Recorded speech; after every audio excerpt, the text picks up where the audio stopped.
my notes out. All right, we're live. Good evening, ladies and gentlemen. This is the Brushfire Mind. It's 2100 on a Friday night, and this is where your mind should be. Because if you build a man a fire, you'll keep him warm for the evening. But if you set a man on fire, you'll keep him warm for the rest of his life. Yes. So, okay, in the description, I said we're not going to talk a lot of politics tonight, mostly because it's Steve's 40th birthday. He turned 40 yesterday, and I was planning on keeping this kind of off the politics. But apparently, Steve turned 40 so hard that he's just not. So, let's talk about the debate. So, all week we keep hearing, oh, Trump's not going to do the debate, blah, speculation. Oh, he's a coward. He's a crybaby. He's this. He's that.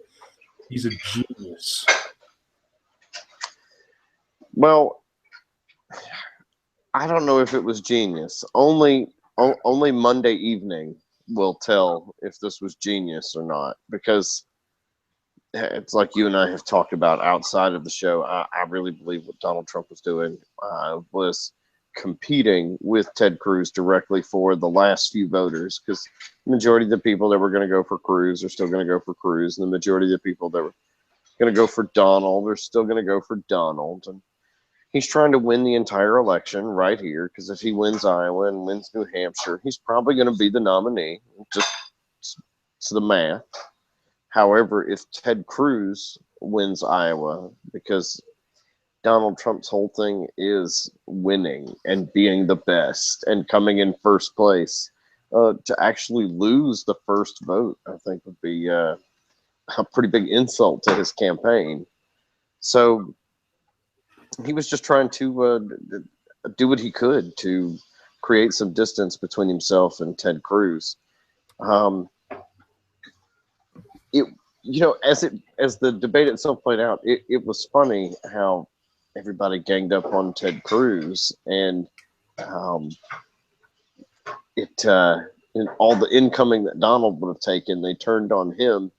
It was smart to not have all of those last minute campaign ads that people make out of the debates. Like he's not going to be in any of those because he wasn't in that last minute debate.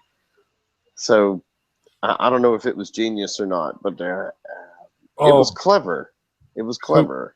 Earlier in the week before the debate, there were a couple of news little snippets here and there.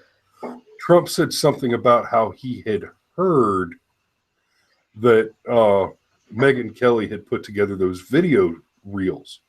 Apparently, she had one for each candidate.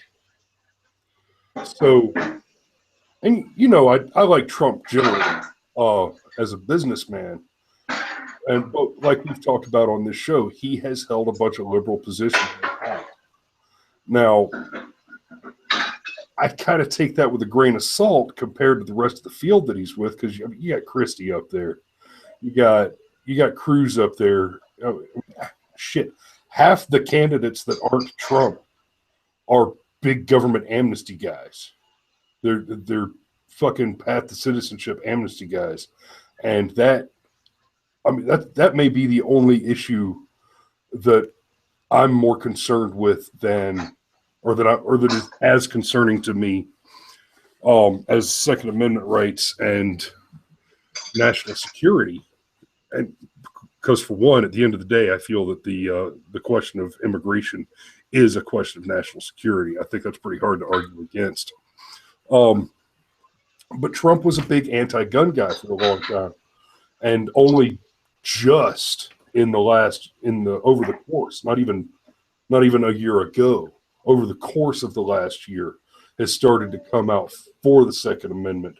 And one could certainly argue that he's only doing it because it's a popular position to take as a Republican. And the only position you can take as a Republican, really.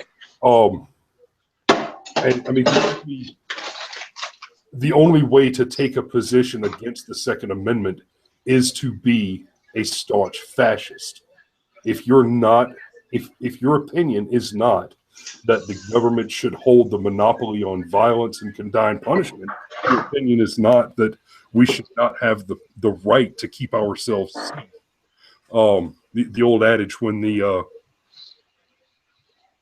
when seconds matter, the police are only minutes away. Any argument for gun control is an argument for a police state, period. It is a fascist argument for a police state.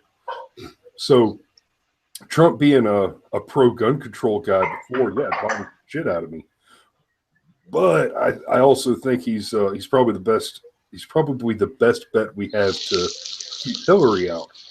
Now, I heard an interesting little blurb earlier today.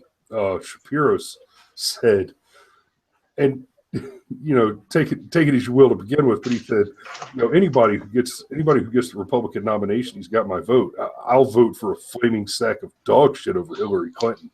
And everybody laughed. And everybody laughed a little bit. And he said, no, seriously. There's actually a solid case to be made for an inanimate object as the president. Everything gets a pocket veto, no executive actions.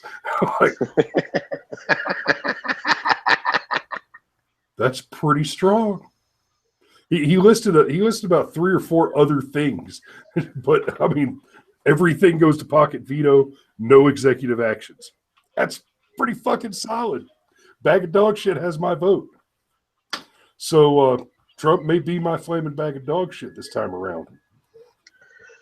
I think, but the thing that I love most about him, the thing that I like most about Trump, is in stark contrast to every single other candidate, he personally, as an individual making statements, has been able to shift the Overton window further to the right.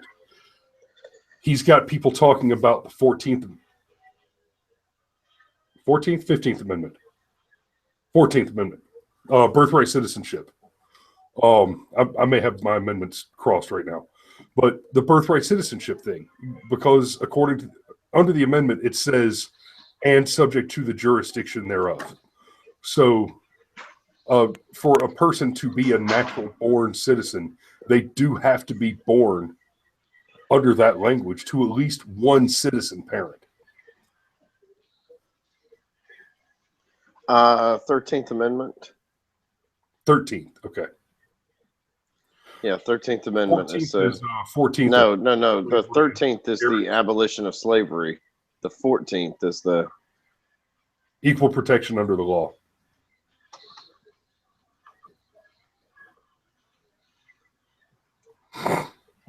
Yeah, just Googling it, just making sure, posterity and all that. Roger that. All right. So,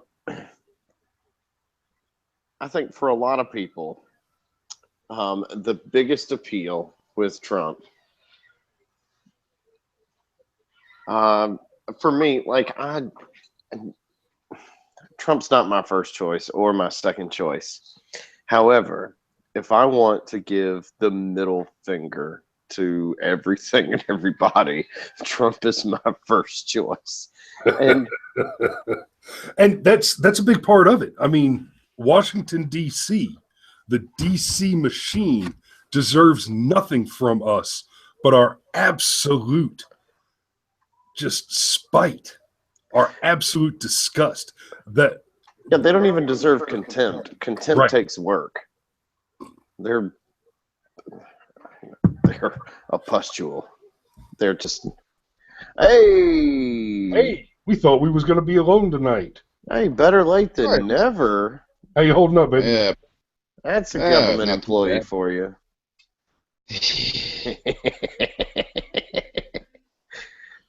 So, Pat, we got to see you at Stevefest tomorrow night. Do what? We're going to see you at Stevefest tomorrow night. Unfortunately not. I am flat broke. So we ain't got any extra money for me to be able to drive anywhere right now. Medical expenses being what they have been recently. Understood. I wish I could, especially after that comment Steve put up the other night about me, him, and Joe reenacting our version of "Take on Me" by Aha. It was we butchered it pretty bad, but Yeah, if there was ever a song that made pretty much every dude in America wish he could sing falsetto, that was it. yeah. Yeah. Well, the other one that I had recently, somebody posted it on Facebook, and I saw it, and it made me laugh just because of how well it matched up. They did a mashup of "Smells Like Teen Spirit" and "Never Gonna Give You Up." They I took saw that. the music track from "Smells Like Teen Spirit" and put the lyrics from "Never Gonna Give You Up" over the top of it, and it matched up perfectly, and it was absolutely insane. Yeah, it was like watching The Wizard of Oz with the Dark Side of the Moon. Yes, I, yes, that's exactly what it was. I've never done that. I've never done that. Though the mashup that always tripped me out the most was um, they took the music from Nine Inch Nails' "Closer," the rather infamous one that says "I want to do you like an animal," and Mm. took 50 Cent's "It's Your Birthday," and it was shocking how well it worked. Even all the little sound effects, like whenever he got to a break in the rap, there was a sound effect, and you didn't even have to mess with the track. And even the high pitched stuff in the background where Trent Reznor would go, "Help me!" Like they even left that in, and it all fit like on. I was just blown away. Whoever put this mix together was a genius. Yeah, I hadn't heard that. when I did the Wizard of Oz with the Pink Floyd album, I actually went and saw that in the Fox. Um, You can do yeah, that. they ran in the Fox Theater one night, and they did that, and then they just played The Wall, and I mean there were people smoking dope in the Fox Theater. It was pretty intense. Dude, I've been to the Fox Theater multiple times. Only one was actually to see a play, and only the play didn't have people smoking dope in the theater. Actually, I saw Primus at the Fox when I was 14, and Whoa. people kept, Nice. yeah. It was pretty. It was the Winona's Big Brown Beaver Oh, tour, Yeah. The Winona got and, herself a big brown beaver. and she stuck them up in the air. She pricked her finger one day, and it occurred to her she might have a porcupine. Wait, did you? She's a tranny? What? This song just got really confusing. Yeah. Well, there was I had the same pretty trippy psychedelic music in the 90s. I Yeah. mean, take that Experience song, listening to the Big Brown Beaver song. take that Rubberneck Chris. song. You know, I'll show you around the boathouse. I promise. I won't be a gentleman. You listen to it the first couple times, you're like, okay, it's got a nice rhythm, it's got nice music, it's a pretty good song. The lyrics kind of. Wait a minute, this is totally about I'm going to rape and murder you. That's why you're going to be beautiful forever. Because you're not going to Yeah. get any older. Because I'm going to murder you after I rape you behind the boathouse. You know, the one that got me like that, like, I loved Stone Temple Pilots growing up. And that song, I think, man, I can't even remember. I think it's Plush. It was the one off their very first album. Oh, yeah. Jammed out to that song, like that opening riff. I played it on the guitar over and over again. I turned it up on the car radio and sang along at full volume over and over and over again. And I'm like 25 years old, and I'm listening to the song, and I'm like, holy shit, the dogs begin to smell her because she's dead. She's dead for the whole fucking song. Oh, this is... Yeah. The one that I had that was so good, I think it was either sophomore or junior year of high school at homecoming. We're sitting there at the school during the dance, and they get into that section of the night where they're doing nothing but the slow songs, and they're picking out all of the god-awful top 40 slow songs just so the guys can hold the girls close. And I saw this one guy, I can't even remember his name, but he was up talking to the DJ, and I saw the DJ looking at him like he was out of his damn mind. And the DJ was like, "You're sure about this?" And I was like, "Yeah, man, it's going to be great." And he kind of gave it the Silent Bob, the All right. And so the song died down. He came up and, all right, well, this is from blah, blah, blah to his girlfriend. And he said, this song's for you, sweetie. And it was Brick by Ben Folds 5. Oh, no. And everybody was looking at this guy like, oh, you douche. You idiot. This is a song about an abortion that people hid from their parents. Like, this is about as dark as it gets. That whole thing about her mom and dad aren't home to find us out. Do you realize how many ways you could take that? This just needs to stop right here, right now.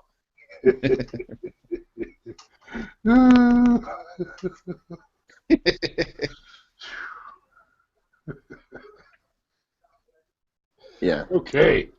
Now that we've all had a nice, fantastic tangent. Yeah. Yes. Little stumble down the 90s trail. Yeah, man. Oh, man, the 90s were great, man. Really. You took something happy or something poppy, and you turned it into something all grungy and nasty, like Sweet Dreams with Marilyn Manson. And all of a sudden, you were a genius. Well, the Mario Brothers theme went from do do dun dun dun dun dun dun on a freaking nasty electric bass. It's beautiful, man. Powerful. Dun dun dun dun dun dun.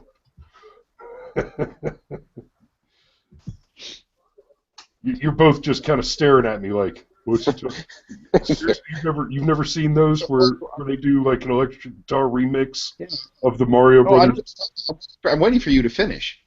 Dun dun dun dun dun dun. Yeah, dude. It's we all do that shit. We all grew up playing those games. You can't like start that little tune and not finish it. Seriously. Yeah, you know, it's kind of like Cartman from South Park whenever he hears "I'm Sailing Away," you know. I'm sailing away. Damn it! I didn't even do anything wrong that time. It's actually. I think that was the first episode of South Park I ever saw. Now that I think about it, because I remember specifically that line. God damn it, Kitty! I didn't even get the lyric wrong that time. Yeah, I know. I haven't watched South Park in a very long time. You know, is it even still? Oh yeah, they still do new episodes. They're on like the 13th or 14th season. Yeah, I remember the last episode I watched was the episode where they totally and flat out skewered Scientology, and the big running joke. I saw that. And the big running joke from the whole episode was, "Tom Cruise, come out of my son's closet." And then John Travolta went in after him.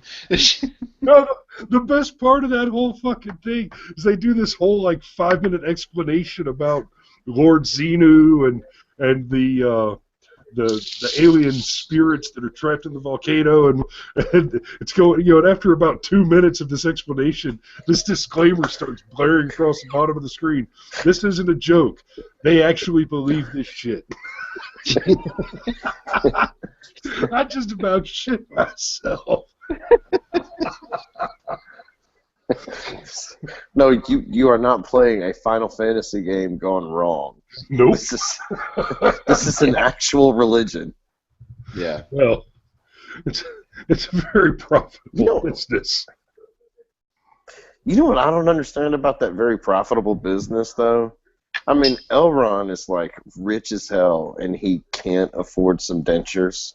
Like, what happened to that man's mouth the last 20 years of his life? He's rich as fuck. Maybe it's just against the religion. Maybe he got into juicing.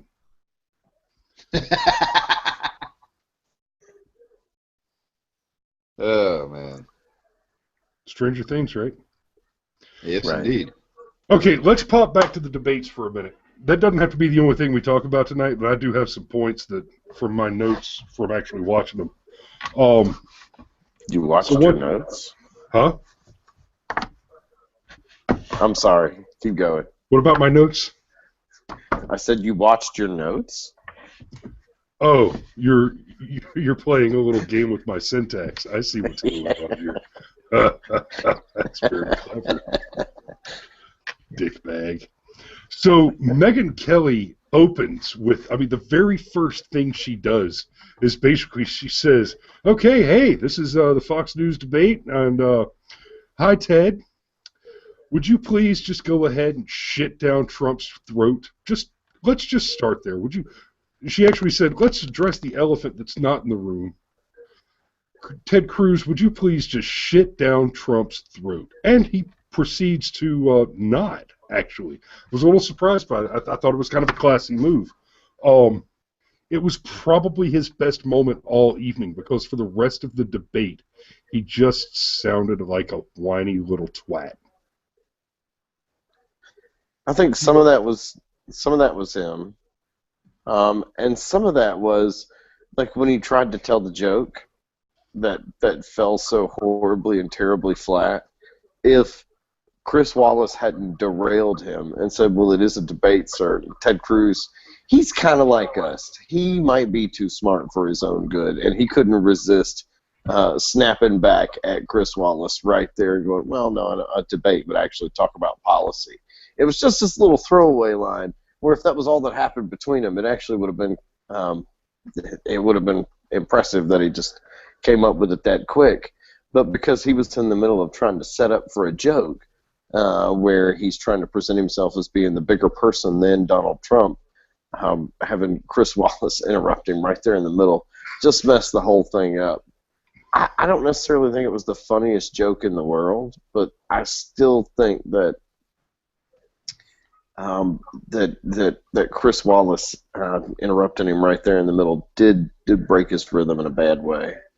But they all seemed kind of whiny without Trump. It wasn't just him. They all seemed a little whiny without Trump there. The only one that didn't seem like a little bitch, ironically enough, was Jeb Bush. I was like, when did that happen?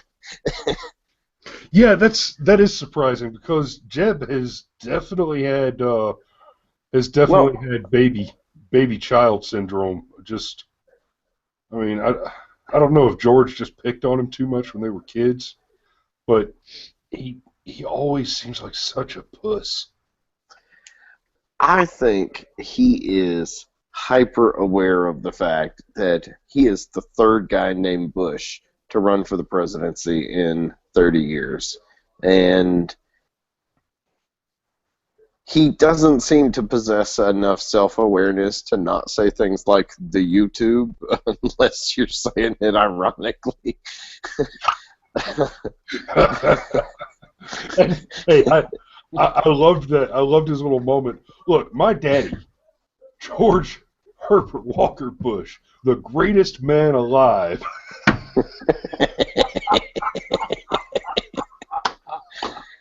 And hey, I mean, not to take anything away from him, I mean, read George Bush's fucking military record. That's a bad son of a bitch. He is not the man with whom to fuck. Well, and he was head of the CIA for a while too, so there's all sorts of spooky shit going on there. Well, and apparently he crashed a plane into Japan and then swam back. I mean, he's just...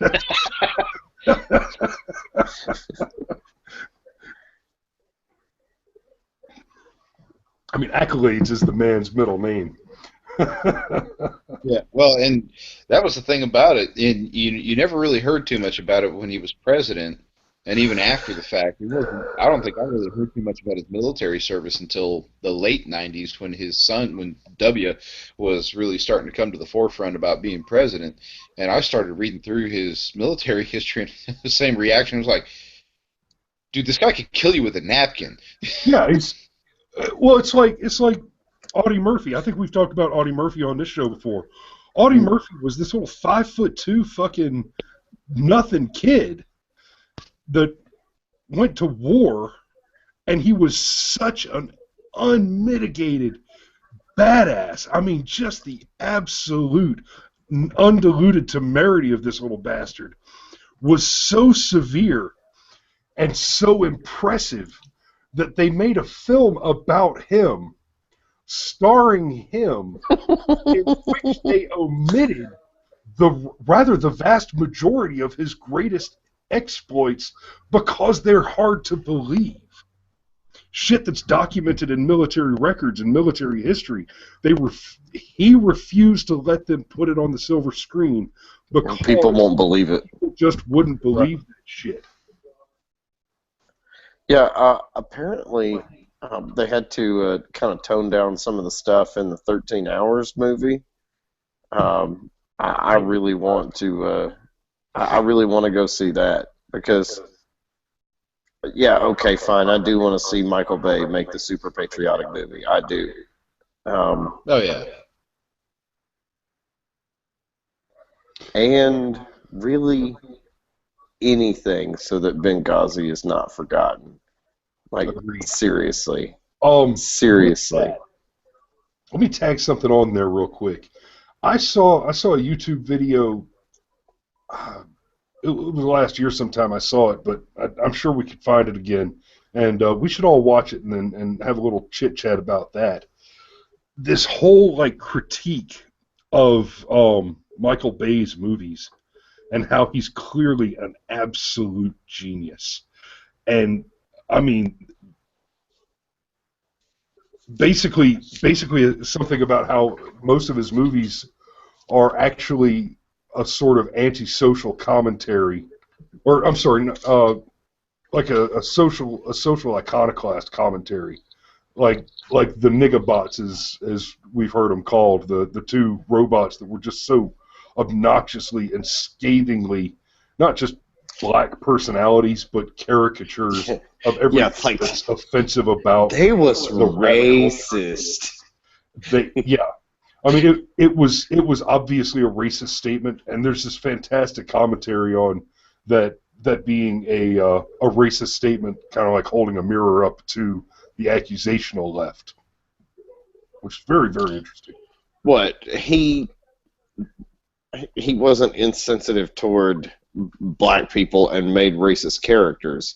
He's actually very sensitive toward black people and made caricatures of racist characters in order to express that point. Yeah.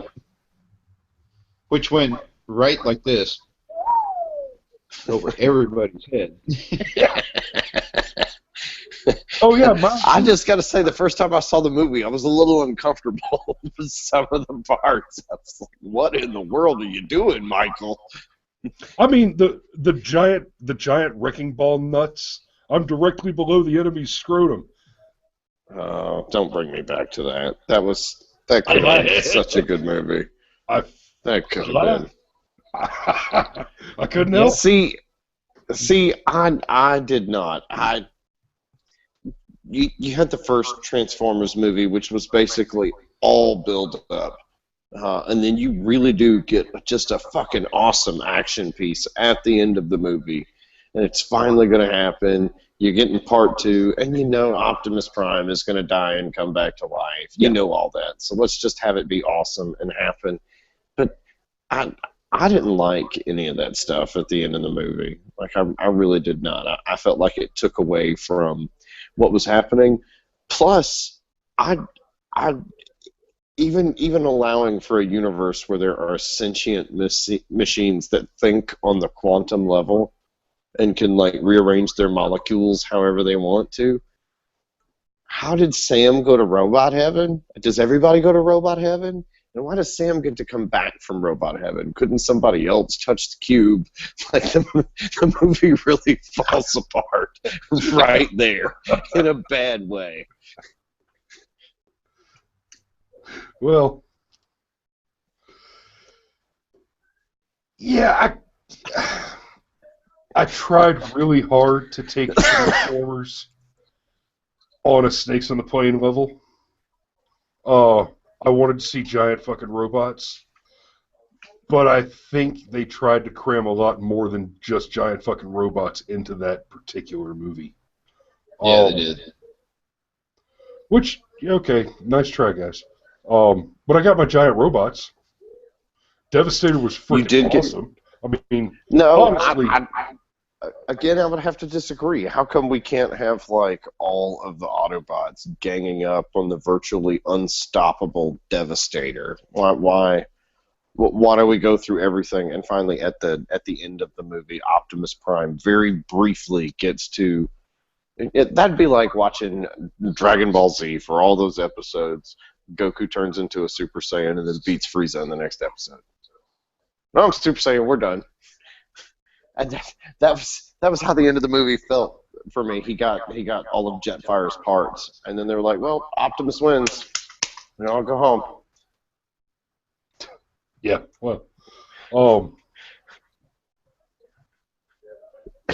Look, I didn't like it that much. And when I saw the trailer and like the swords were popping out of Optimus Prime's arms, I was so jacked for it. I was like, "Oh, this is going to be one of the coolest things ever," and then it wasn't.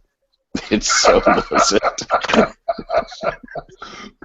well, plus Prime was always a sword and axe, or an axe and a mace.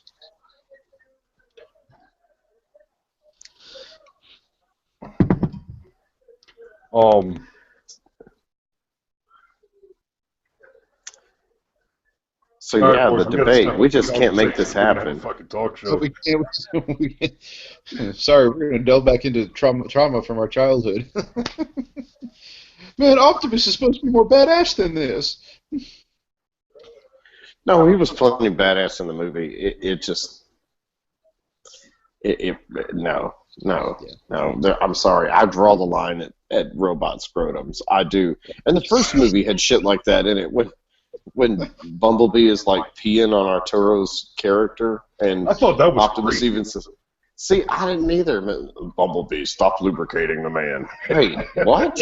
If I close my eyes and listen to that exact same line of dialogue, I get way creeped out. Oh yeah, it sounded like he was about to be Special Agent Gerbil. I mean, Cameron, I got to tell you, I really did love the analogy you made comparing Transformers to Dragon Ball Z. That was brilliant. I love it. Yeah, but it's not a fair comparison because the Dragon Ball Z movie should have been awesome. I didn't even watch it. Wasn't. I watched the Which Dragon Ball Z movie? The live action. The movie.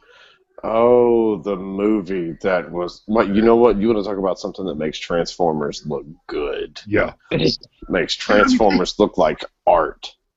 They had James Marsters. They had James Marsters as fucking Piccolo. Piccolo, I know. I was jacked. I couldn't. Amazing.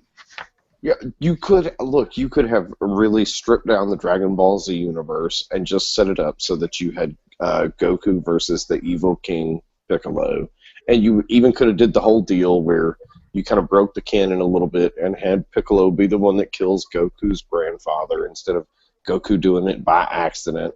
I think all that could have worked and been such a great movie. And you got Chow Yun-Fat as Master Roshi. What the fuck? And then the movie blew so hard. You know, I saw the trailer for it, and I watched it 6 times, and I was trying so hard to. Oh, the trailer. Yeah, the trailer for the movie when it came out. I was like, oh man, they're finally doing it. I can't wait to see this. And I watched the trailer, and I was like, no, surely it's going to be better than this. And I watched the trailer, like I said, about 6 times, and I was just like, I can't get fired up. This looks like it's going to be total garbage. And then the movie came out, and yeah, it tanked. And then all the people who ever loved Dragon Ball or Dragon Ball Z were just like, this is such shit. You guys ever see CinemaSins' take on that movie, where they do all the sins of the movie? It's funny because at the very end, the announcer comes on and says, we don't normally do this because, frankly, it would just take too long to do all the extra research. But since this is Dragon Ball Z, we're just going to go ahead and go back and talk about all the times they just broke the canon for no reason. So there's like a whole extra 2 minutes worth of video at the end where the guy's like, I bet the fans hated this, and I bet the fans hated this, and I bet the fans hated this. And it was like, yep. Yeah. Oh, Yeah, Goku is Zaru. Wait, no, it's his Zaru form. You know what? Fuck it. You could have just called him Monkey Monster at this point. You've Yeah, yeah. And how does Piccolo control him? Never mind. See, again, here's one thing. And you know what? If we're just going to tear down movies, have you guys seen Jurassic World? No. No. No? Okay, even though you haven't seen Jurassic World, I can really ask you this one basic question. You understand the premise, right? Like they open up a new Jurassic Park and things don't go so well and dinosaurs eat people. Right. How come every fucking body that worked for the new park wasn't arrested? Like, it's not like there's not ample evidence that there's not a history of this sort of shit happening. It's like, and you guys genetically bred a new and more terrifying dinosaur? That was a great idea. Well, okay, in fairness there, how many people actually, I mean, because the original Jurassic Park, you're on an island. Well, I haven't seen the second one, though. I didn't follow, I enjoyed the first one, I didn't follow the series. But, I mean, with the first one, let's just jump straight from the first one to the new one, and your premise that everybody goes to jail, because that's the extent of my content on it. In the first one, you've got like, what, 6, 8 survivors get off the island? That's a pretty tight little conspiracy. It could be that nobody ever found out that the thing went bad. Oh, bullshit. John Hammond spent millions and millions of dollars building that park. No way he doesn't have partners and suppliers and all sorts of engineers and tech gurus and stuff like that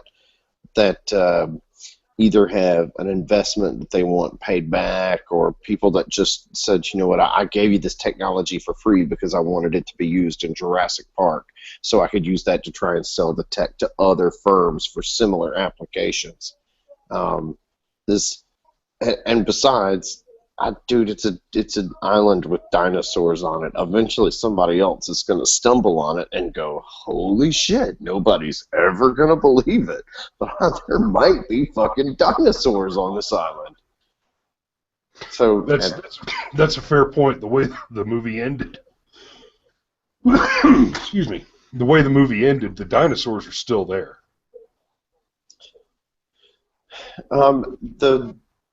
The movies, the books had pterodons in them. The flying dinosaurs were not introduced until the second movie, and at the end of the second movie, some of the flying dinosaurs actually leave the island. It is clearly not a secret in any shape, form, or fashion anymore. Yeah. Gotcha. Yeah. Meanwhile, if we're going to tear down movies, there's a really obvious one that I bet Patrick still hasn't seen yet. Oh, poor Pat. Wait a minute. We're not gonna tear down The Force Awakens. I mean, Well, there are certain things you could tear down. there's no The Jar Jar. thing about it was we had bought the tickets.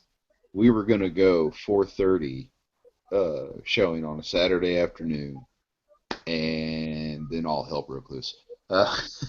We didn't get to go, and we still haven't been. So, Got it. Let's put a pen in Star Wars this week, or just wait till Patrick leaves, so we don't spoil it for you. But let me say, I will say this about it. I've seen a few movies now in the big ass IMAX theater at the Mall of Georgia. This was by far the best IMAX experience I've had out of a movie. I mean, big space battle going on, and a freaking First Order battleship just stabbed me right in the eye. It was. I mean, I'm sitting in the theater. It's amazing. Seriously, we saw the second Hobbit movie in that IMAX. And it was great. It really was. but the 3D effect just didn't add much to it. But this Star Wars movie, there are a few scenes in particular, and I'm not going to be spoiling any like plot points here, but Patrick, but there's in the trailer you see you see this junkyard of old Federation of old Imperial ships. And in the movie, there's a scene where this chick is inside of one of those ships for a minute, and you really get a sense, you really get the sense of just the massive scale of this thing, because in its wreckage, it's been pretty hollowed out. Well, when you see it in that IMAX in the 3D, you're not seeing little bitty Rey, in contrast to the relative gigantitude of this ship. What you're seeing on that screen, because of the just sheer size of it, I mean, you can't look away from it, it's so big, is she is the size that she is a person-sized person on that screen. And so your relative comparison is not a relative comparison. You're looking down what amounts to the actual 1-to-1 scale ratio size of that ship, and it is staggering.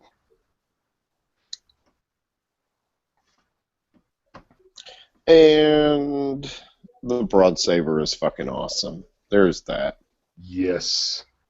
It's its own character. It really is. He does the little poke.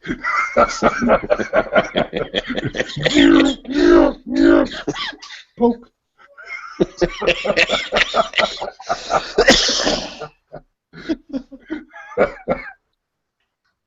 Yeah, powerful shit there.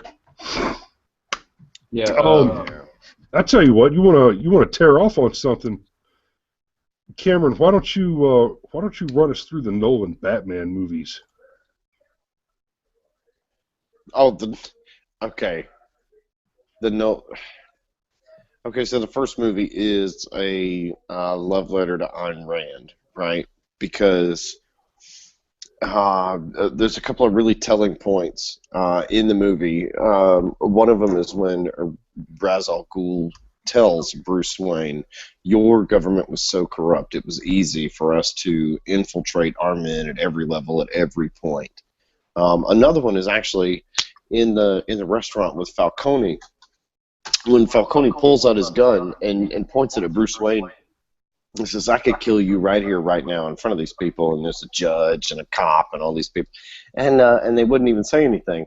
And that's really ironic, because Gotham City is supposed to be Chicago, and Chicago is a place that's got all of these really strict gun laws. So as soon as Falcone, a mobster, is carrying a concealed weapon that he probably doesn't have a fucking permit for, he should get taken down. But there's all these authority figures around him that ignore him, because again, the government's all corrupt and it all works with one another. So not only does it require a private citizen to solve the problem, but it requires an extremely rich private citizen who has been the beneficiary of the absolute best that capitalism has to offer, because they're the only one that possess enough wealth to be able to cut through the bullshit of the government. So, and then you have, whereas the first movie was very pro-libertarian, the second movie is very pro-conservative. It's the Joker is a terrorist, and he's this weird flip side of a terrorist, because he's Heath Ledger's instructions included he needs to be a soldier with some severe form of PTSD. And even though he never says it out loud, it explains a lot of what the Joker is capable of.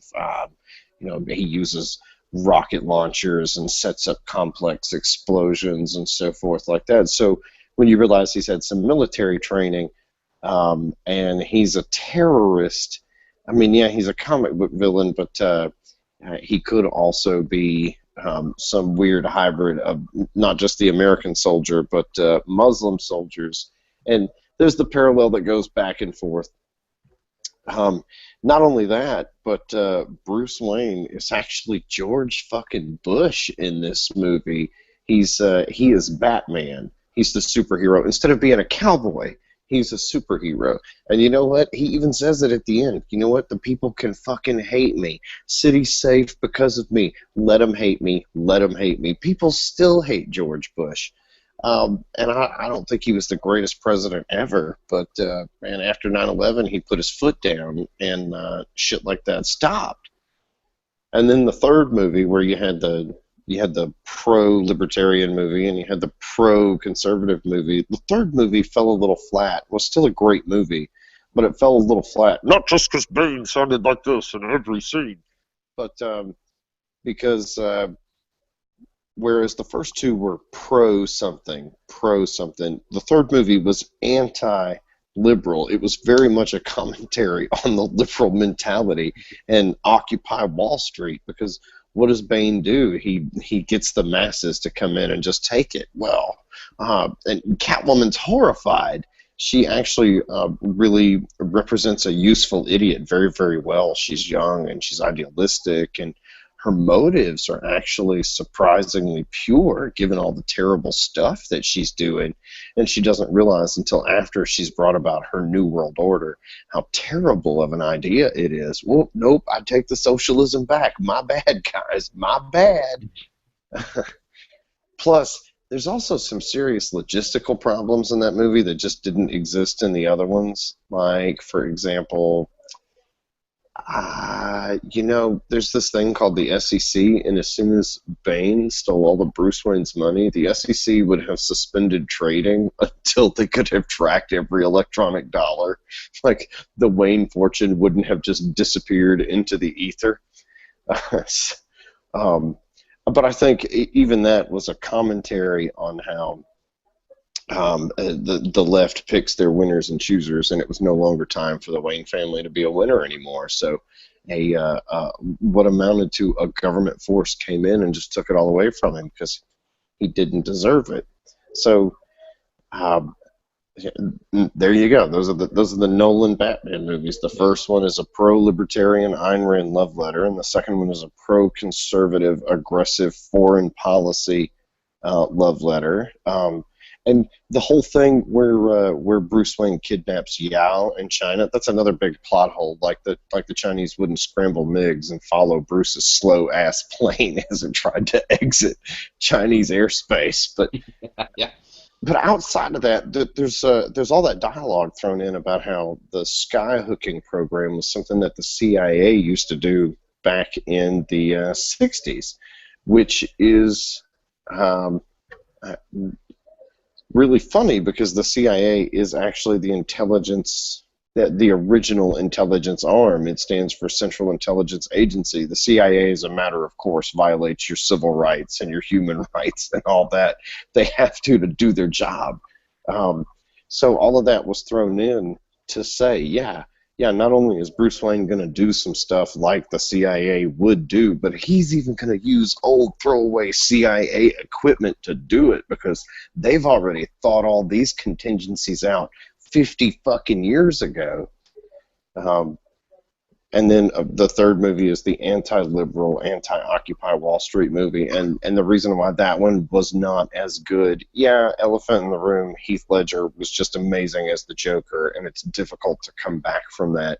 But tonally, because you were starting from a place of why you were going to tear something down as opposed to why you were going to build something up, the movie did not have as far to go and grow as the first two did because of it. Plus, I don't care if you are Batman, you can't outrun a nuclear explosion. That was kind of stupid. Yeah, I mean, obviously only Indiana Jones can do that. Yeah. No, he can refrigerate a nuclear explosion. You know what? Hey, full disclosure, fucking King of the Crystal Skull, I had a ball. Fuck everybody. I had an absolute ball in that movie. It was hilarious. I've never seen it. I don't want to see Indiana Jones sullied.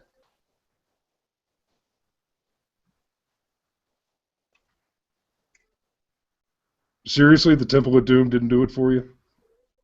Dude, the Temple of Doom is the best fucking one, and you know it. No. Last Crusade all day. No, that's because you're confusing good Sean Connery with good movie. No, I'm not. No, I'm not. No. Dad, what? Dad, what? Okay, so Dad, Temple of what? Doom. Temple of Doom was, okay, here's the shit. It's happening. Here's some messy stuff, and we're done. Fucking Last Crusade, there was actually intrigue. There was a little mystery story going on there. There was a little plot unraveling. Temple of Doom, it was just, oh, hey, I found this chick. She's following me around for no apparent reason. And Short Round's awesome. But Magic Rocks, fuck Jesus, because we don't need to do that anymore. We've done that. Honestly, I would almost be better. I would almost feel better about Temple of Doom if Last Crusade hadn't been another Christian artifact. If they'd have gone for another cultural artifact, that it's always bothered me that kind of breaks up the kind of fluid motion from the Grail to the Ark. No, it doesn't. Temple of Doom is a prequel, Chris. So it still fucking falls chronologically. No, see, even this one. No. Even this one, I can back up. So before Temple of Doom happens, Indiana Jones is he's still basically Han Solo as an archaeologist. Okay, he'll go fly around the world and do some shady shit to try and track down some artifacts. But he has never truly experienced anything magical before. Never a real and true miracle. Then, one day, he goes to do a deal in Hong Kong and drinks some poison and has a shootout and ends up on a plane and gets dumped into a village in India 24 hours later. And before he knows it, there are, in fact, magic rocks. So his whole world is blown up at this point.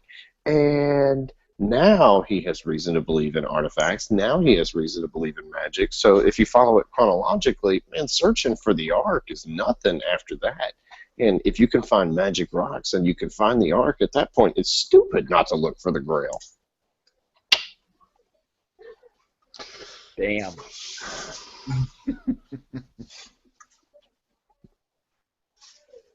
Okay. Okay. Hey, Cameron. Yes, sir. Yeah, there's one for Cameron. Nice big Well fat. done, sir.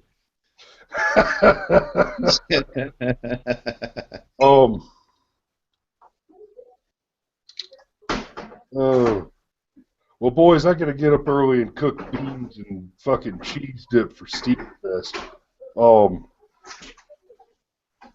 I got 4 growlers, Cameron. I got 2 growlers of Kentucky Bourbon Barrel Ale, which is just witchcraft in beer form. I got an Orpheus Stout.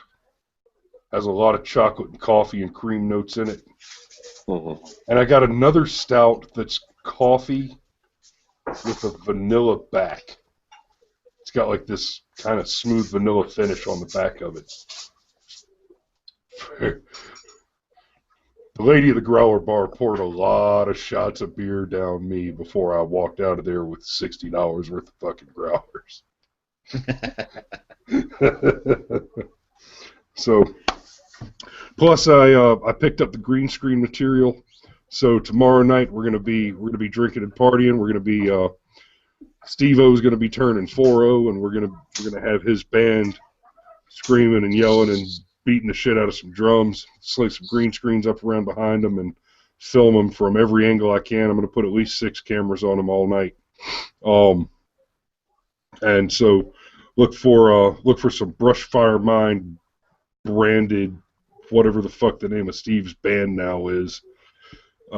Music videos, just a little cover shit. But it'll be fun. especially once they get a little deeper into the bottles. But that's our hour. Ladies and gentlemen, this has been the Brushfire Mine. That's every Friday at 2100. Because if you build a man a fire, you'll keep him warm for the evening. But when you set a man on fire, you'll keep him warm for the rest of his life. Good night. Witness. Witness.